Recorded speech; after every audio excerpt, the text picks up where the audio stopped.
The original PCVR iteration of Blade and Sorcery exists within the Quest community as somewhat of a unicorn. Revered by many as the pinnacle of combat-based VR gaming, the question, will Blade and Sorcery come to Quest, must have been asked approximately 4 minutes after the Quest was first announced. And for the longest time, the answer from those in the know was a resounding, and somewhat frustrated, no.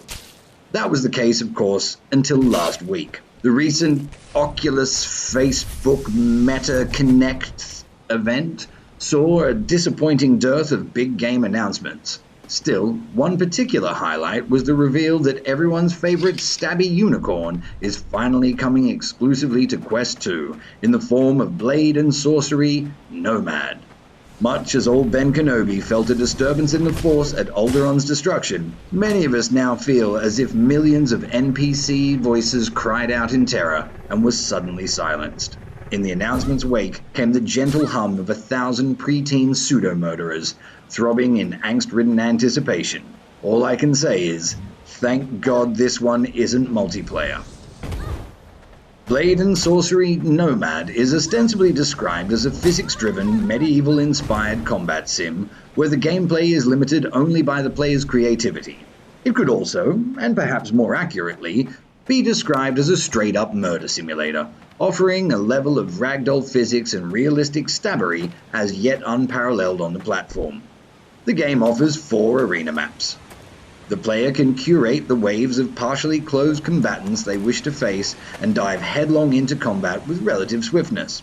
There, unburdened of the trappings of narrative and progression, players are free to howl shamelessly into the void and become untouchable fantasy warriors of Tolkien-esque proportions.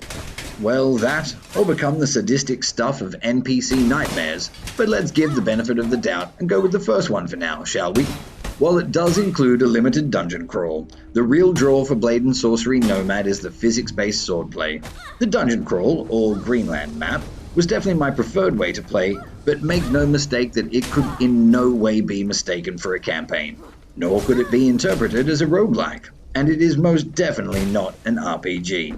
What Greenland actually offers is a series of semi-procedural generated rooms, about 15 to 20 that are shuffled slightly every run, which allow you a bit of breathing space between the fights.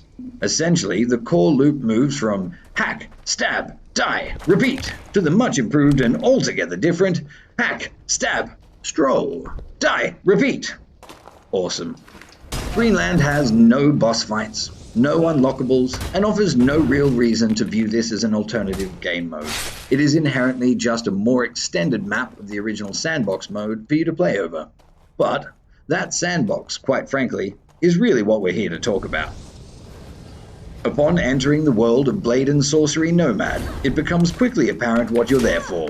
Not because the tutorial focuses on the combat, because there actually isn't one, but because there is borderline nothing else to do. The player starts in a hub area where you can twaddle around with different weapons and such, but within a matter of minutes you realize that you are essentially only there so that you can pick your map and get stuck straight into the action. It is entirely worth noting at this point that of its ilk, Blade and Sorcery Nomad offers the most advanced physics-based melee combat system currently available on the Quest.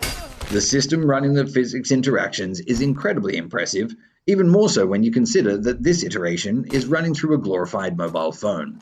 It is significantly better than the likes of Gladius or Gorn, and as such there is doubtless a particular masochistic fun to be found within these hallowed arenas. Disappointingly, the lack of depth displayed by the enemy combatants is a real issue. Regardless of what weapon type they have, they always seem to fall into the same 3 or 4 predictable attacking animations, which erodes the intensity of the combat far too quickly. After a while, they all just become scantily clad reskins of the same one-note jump attack. When my attention did begin to wane, this issue was the main reason. That said, there's a decent variety of weapons that can be combined to forge unique playstyles that cater to almost any penchant for violence. I have absolutely no shame in admitting to taking immense satisfaction at 1 or 2 particularly well-timed blows that saw head or limb fall limply to the floor. The combat can be intense and gritty. For those who can become proficient and make death fall like rain, there is an almost dance-like rhythm that will surely be intoxicating. There is also the unfettered opportunity to just wallow gracelessly in violence if that's your particular oeuvre. The reality is that if that sounds like it's your kind of thing, then you're probably going to have some fun here. But be warned, there is very little else on offer. So given the title, you may well be asking, damn it, Pete, where's the bloody sorcery? And that's a fair question indeed. On paper, Blade and Sorcery Nomad reads like the perfect combat sim, offering ranged weapons in the form of bows and a variety of spell types, all of which can be combined with a highly advanced physics combat system. The gameplay should in theory feel deep and fresh and practically limitless. The only problem is, it just doesn't. The magic components of the combat allow the player to switch between 3 spell types: gravity, fire, and lightning. Each type is selected from the power wheel and then activated with a simple button press or a basic gesture. Weapons can be imbued with these powers, which is the coolest part of using the magic. Other than that, the magic just didn't feel anywhere near as well developed as the melee combat. Compared to the gesture-based spellcasting of the Wizard's Dark Times, the magic on offer here just feels like a sad, two-dimensional interpretation of the genre. Don't get me wrong, there are still some cool moments to be had. It just falls so far short of the competition that it seems out of place against the proficiency of the melee combat. The archery, sadly, is worse. As a VR archery aficionado, I've played almost every iteration of archery mechanics available on the Quest, and this is by a long margin the worst I've seen.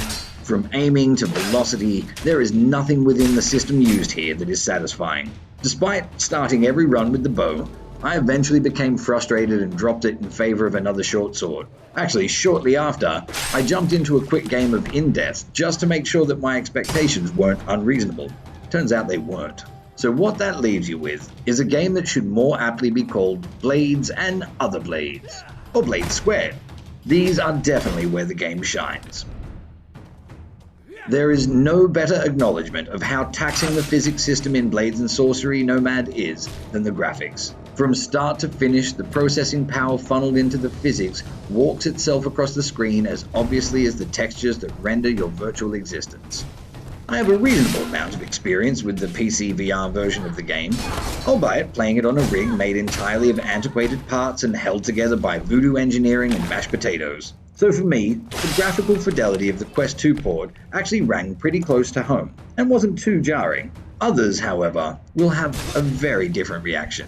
In attempting to create a realistic combat experience, WarpFrog has tried to stay with an inherently realistic visual style. As a result, Blade and Sorcery Nomad feels more like stepping into a PlayStation 2 game than anything else I've reviewed to date. Some areas look quite good, usually in relatively open, bright spaces where the textures feel distant and deliberately rustic. But the darker dungeon sections showcase the limits of the textures available as the processors seem to groan under the weight of the physics system. I had multiple issues where frames would drop, and a few crashes as well.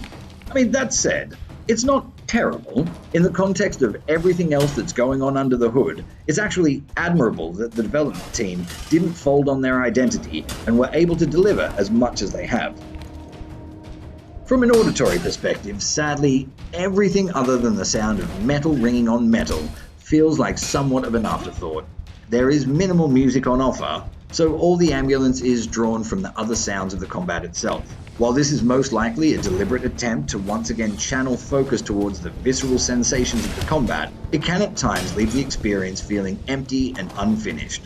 The actual sound effects that echo throughout the action are all perfectly serviceable, but the NPC combatants lack anything that could be confused with character. Without a little sonic flair to keep things fresh, the road towards the endless slaying starting to feel repetitive is shorter than it should have been. For a game that was ostensibly never supposed to make it to mobile VR, Blade and Sorcery Nomad offers a valiant attempt to bring the visceral, physics-based combat of its PC VR sibling to mobile VR. While some elements fail to live up to the original, the overall feel of the action has been retained. Undoubtedly, Blade and Sorcery Nomad will become an instant classic with many gamers in an ecosystem that offers very little else to fill this particular niche. However, with almost no gameplay options beyond the cycle of godlike ultraviolence, the current early access iteration just feels dramatically unfinished. Perhaps when the promised updates and mods arrive in 2022, Blade and Sorcery Nomad will begin to feel more like a fully fledged game. But, as it stands now, it plays like a title that has perfected one particular element of a game, but still has a very, very long way to go. 6.5. Stabby.